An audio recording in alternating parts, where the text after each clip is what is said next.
Bom dia, pessoal, tudo bom? Então, vamos falar desse livro aqui, o Bhagavad Gita. Bom, já para deixar claro, eu farei dois reviews aqui, um sobre o Bhagavad Gita em si e o outro sobre essa edição, porque tem diversas edições e é um fator importante na hora de decidir qual ler. Bom, o Bhagavad Gita, na verdade, ele é uma parte do Mahabharata. O Mahabharata é um dos grandes épicos indianos junto do Ramayana. São 18 livros, se eu não me engano, ele dá mais ou menos 3 vezes o tamanho da Bíblia. E o Bhagavad Gita é um pequeno pedaço de um desses livros, que é o que fala sobre questões éticas e morais. Bom, e o contexto aqui é que tem guerra lá entre duas linhagens, os Kauravas e os Pandavas, e o deus Vishnu, na reencarnação humana chamada de Krishna, ele oferece tanto os exércitos para ajudar uma dessas linhagens ou os ensinamentos. Os Kauravas, eles aceitam os exércitos e o Arjuna, que é o guerreiro dos Pandavas, ele aceita os ensinamentos de Krishna. Então o livro todo se passa na guerra, com o Krishna passando os ensinamentos para o Arjuna. O livro aqui é contado da visão do Sanjaya, que ele é um servo, um empregado de um rei que é cego, e esse rei não consegue ver o que está acontecendo. E o Sanjaya, olhando o campo de batalha, ou vendo o que está acontecendo, ele passa essas informações para esse rei que é cego. Então, o livro todo é contado do ponto de vista dele, mas aqui mostra o que o Krishna está falando, o que o Arjuna está falando. Então, é mais ou menos o diálogo entre os dois.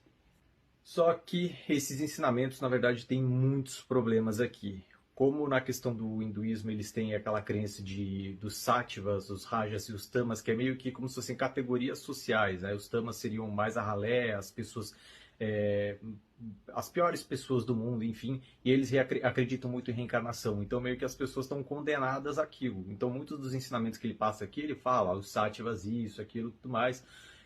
Os rajas é como se fossem os intermediários e os tamas seriam tipo a ralé da sociedade. E ele trata muito dessa diferença social. Só que por conta dessa crença que eles têm do destino e da reencarnação, é como se as pessoas estivessem meio que condenadas a serem daquele jeito. Então a pessoa nasceu tamas, ela já não tem como alcançar a ascensão na vida. E isso acaba sendo muito problemático.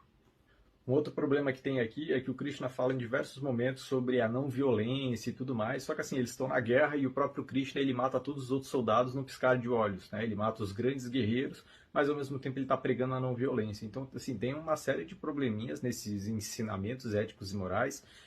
Tem algumas coisinhas bacanas, assim, né? Quando ele fala da pessoa agir como se fosse pela bondade, para querer fazer o bem, extrair o melhor possível daquela situação, enfim, esse tipo de ensinamento, ok. Mas a maior parte dos ensinamentos tem problemas aqui. Inclusive tem uma aqui que envolve mais uma questão de psicologia, que ele fala da ação sem a preocupação pelo fruto da ação, né? Ele diz que as pessoas devem agir simplesmente pela ação, sem se preocupar com o fruto dessa ação ou com a motivação dessa ação. Mas isso é um grande problema, porque nós não conseguimos fazer nada sem motivação. Motivação é o motivo da ação. E toda ação, todo comportamento, ele tem função. Então, tudo que eu faço tem um motivo por trás e eu estou buscando alguma coisa. É impossível fazer alguma coisa sem buscar absolutamente nada. Então, isso acaba sendo um problema em termos de psicologia dos ensinamentos aqui do livro.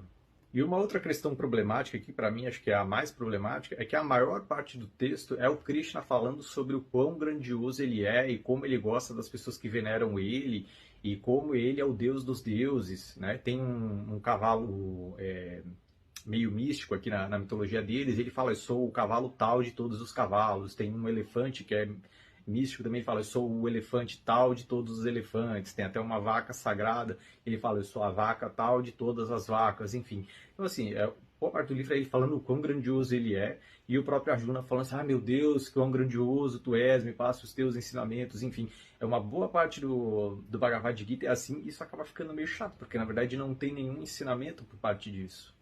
Bom, e agora falar um pouquinho da edição. Eu peguei essa edição aqui do George Feuerstein. A princípio é a melhor edição que tem em português, porque aqui ele coloca na primeira parte, que é essa partezinha do livro aqui, um contexto histórico, né? Toda uma investigação explicando o que é o Bhagavad Gita, o que é o Mahabharata, de quanto datam os textos, o que é história de fato e o que é ficção, porque assim como os épicos gregos e a própria Bíblia, muitas das coisas que estão escritas no Mahabharata, elas aconteceram de fato, mas existe ali a parte da fantasia, da ficção.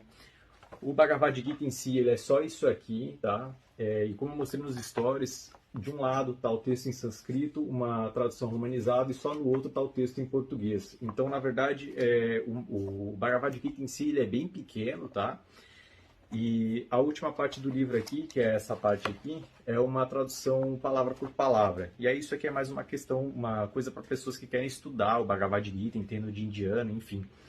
É importante entender essas coisas de tradução, porque assim, muitos autores acabaram traduzindo o Bhagavad Gita com um viés muito mais religioso e místico e acabou perdendo algum sentido dos textos. O George Forsyth ele tenta traduzir exatamente o sentido do texto, tanto que várias palavras aqui ele acaba não traduzindo, né? Ou ele coloca uma nota bem extensa explicando que tal palavra não tem uma tradução, ela tem um outro sentido em português.